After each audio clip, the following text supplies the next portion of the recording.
John Prats balak ipasok ni Coco Martin sa FPJ's Batang Quiapo. Posibleng magbalik acting na sa serye. Mukhang hindi pa tapos ang mga pasabog ni Coco Martin sa FPJ's Batang Quiapo. Patapos nga ang sunod-sunod na pagpasok ng mga bagong karakter sa serye, usap-usapan naman ngayon na gusto raw ni Coco na isama si John Prats bilang isa sa mga bagong mukha ng palabas. Hindi lingid sa kaalaman ng mga kapamilya fans na si John Prats ay co-director noon ng FPJ ang Probinsyano. Pero ayon sa mga nakakaalam sa loob ng production, matagal ng plano ni Coco na ipasok si John bilang isa sa mga karakter dahil naniniwala siya na malaking dagdag energy ito sa kwento. Si John kasi, hindi lang mahusay mag-direct, mahusay din talagang umarte.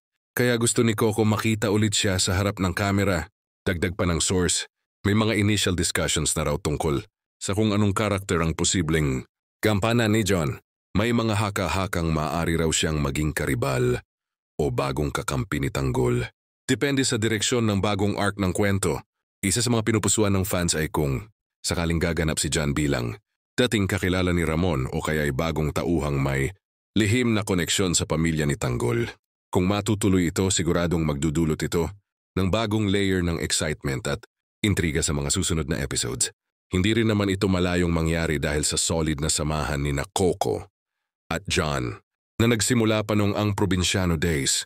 Pareho silang hands-on sa mga eksena at parehong pursigidong maghatid ng dekalidad na teleserye sa mga kapamilya.